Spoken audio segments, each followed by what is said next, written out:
anigoo ah Ibrahim Aadan Ibrahim kuna magac dheer Ibrahim Nadaara kana tirsanaa ururka Al-Shabaab una hayay xilka xafiiska waxbarashada gobolada Baa iyo Bakool horeyna uga soo shaqeeyay makaatibta kala ah dacwada iyo maktabka waxbarashada guud ee xarakada kaasoo aan kaga soo shaqeeyay qaybihiisii kala duwan sida qaybta diyaarinta manaahijta waxbarashada iskuulada iyo qaybta ta'hiilka ama bixinta dowraadka tababarka thaqaafo ardada iyo macallimiinta iskuulada waxaan ummadda muslimka ee dunida ku nool u cadeynaya guud ahaan gaar ahaan shacabka muslimka ee Soomaaliyeed laga bilaabo cawada oo ay taariikhdu tahay 27 bisha koowaad sanadka 1436 ee hijriga oo waafaqsan 29 bisha 8aad 2016 in aan ka baxay ururkii aan ka tirsanaa ee Al-Shabaab kana tanaasulay afkaartoodii wax badan oo kamid ah khilaafsanayd diinta islaamka iyo ahdaaftii ururka u cilaamsanayd asbaabta aan uga soo tagay ururka waxaa kamid ah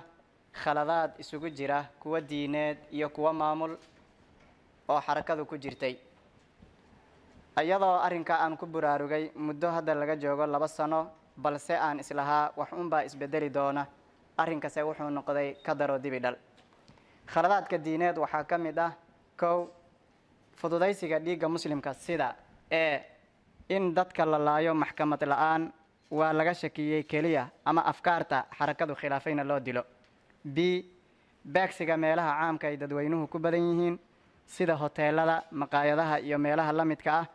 taas oo laga dhigtay xasuuqa dadka shacabka ee muslimka Soomaaliyeed wax alle loogu dhawaado ayadoo marka laga soo tago nusuusta sharciga ah ee xarimaysa daadinta dhiigga qofka muslimka ah xitaa ay diiday baagsiga meelaha caamka ee muslimiinta alqaacidada oo Al-Shabaabku ay ka tirsan yihiin sida ku cad kalimadii uu jeediyay ninka la dhihi jiray Atiyatullaahi Al-Liibi oo ka tirsanaa mas'uuliyiinta alqaacido iyo ninka la yiraahdo Xaarith an-Nadaari kalimad uu jeediyay oo isna ahaa alqaacidada Yemen rahimahumullah labo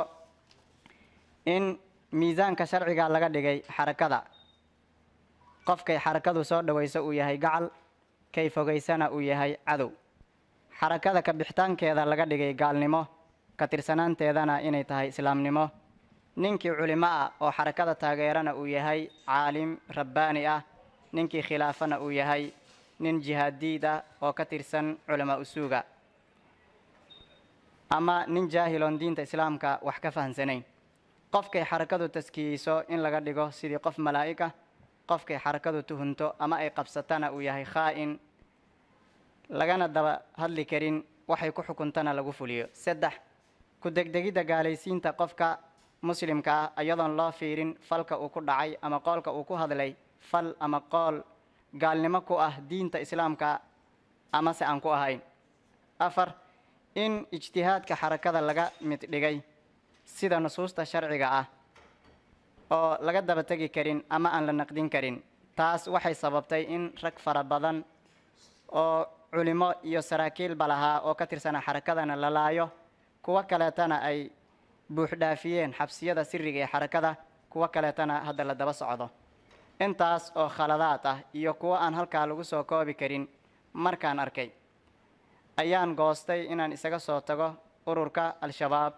aniga oo ka faa'iideysanaya fursadda uu madaxweynuhu bixiyay oo ahayd in qofkii ka soo baxa Al-Shabaab la soo dhaweynayo taas oo aan uga mahad celinayo sida wanaagsan ay dawladuna ii soo dhaweysay gabagabada waaxid waxaan u sheegayaa ummadda Soomaaliyeed waxaan ka soo baxay waa urur ee ma ahan diin islaam ururka iyo diinta islaamkuna waa wax kala duwan ururku wuu dumi karaa wuu dhisnaan karaa wuu xumaan karaa wuuna samaan karaa oo intaasoo isbedelo ah ayaa ku imaan karo laakiin diinta islaamku isma bedesho xilli kasta iyo goob kasta number 2 waxaan halkaan ka cadeynaya ama aan rabo inaan wax uga sheego dadka la xamaasadaysan ururka Al-Shabaab ee xamaasadu ka indha tirayso khaladaadka diineed ee xarakadu galayso inuu waqtiga wax bari doono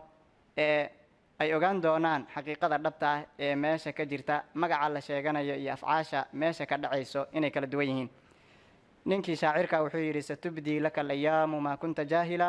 waya'tiika bilakhbaari man lam tatazawadi. waxaan kusoo gabagabaynayaa, waxaan mar koowaad iyo mar labaad baan u mahad celinayaa sida wanaagsan ee sharafta leh ee dowladdu ay ii soo dhoweysay. wabilaahi towfiiq.